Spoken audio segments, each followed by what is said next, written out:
Bayan, magandang umaga ang Kuya Ed. Opo, pasensya na. Kagigising ko lang. Nagpuyat tayo. Alam niyo na, ah, something to defy and something to monitor. Opo, commit ko lang po sa activity. Very well. Kumbaga sa let's work together. Kahit papaano ay nagkaroon ng tensyon sa EDSA dito sa ating mga kasama. Mukha kasi nagkakaroon ng brasuan, namamaraso. Ayan ang problema. If you take unnecessary order, dapat binabalanse. Lawful ba ang order o unlawful?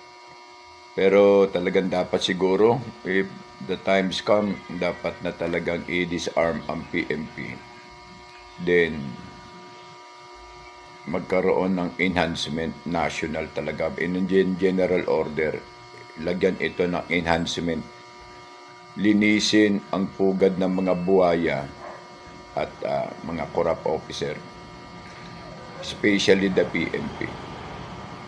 Dapat po talaga kasi nakikita, naramdaman namin na mukha atang technically hindi maganda ang ginagawa. Pero wag lang at wag lang.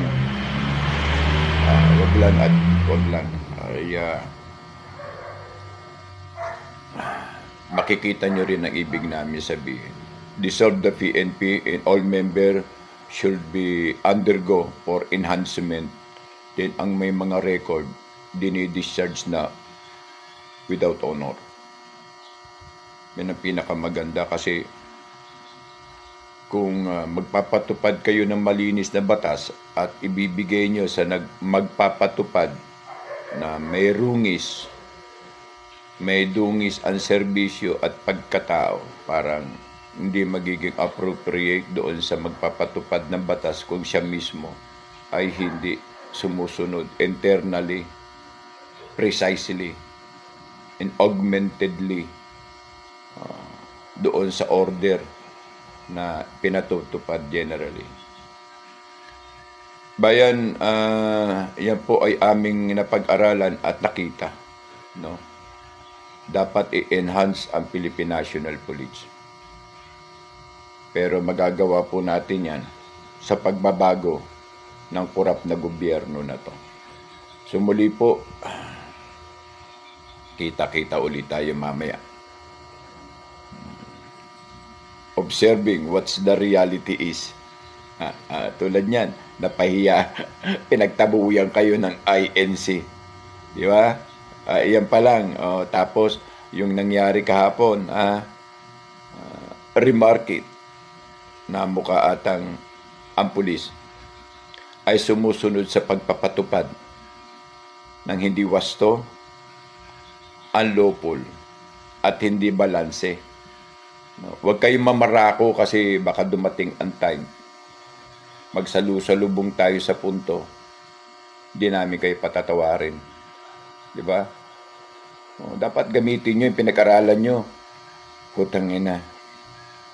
College graduate kayo, may license kayo, pasado kayo sa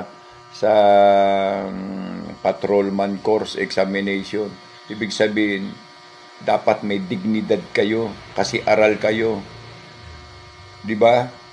Patupad nyo yung pinag-aralan nyo. Hindi yung putang inang nagpapatupad kayo sa katarantaduan ng opisyal nyo.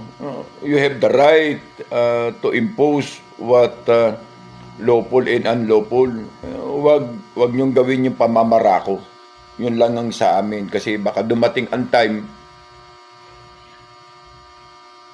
marunong ba talaga kayong mamarako? Yan po ang tanong. Kaya medyo isip-isip din, gamitin din natin. Okay, marami naman dumidepensa tungkol sa pag-unawa na sumusunod. Ang mabigat dito sa salita ay sumusunod lang kayo. Kahit mali, you cannot decide what is true, what is right, and what is just in front of your duty responsibility, not to your commander, but to the people of our state. The right implementations of rule and guidance under our Constitution.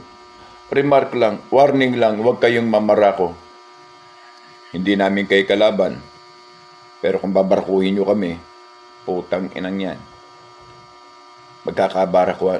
Ang tanong lang, kaya nyo ba talagang mamarako?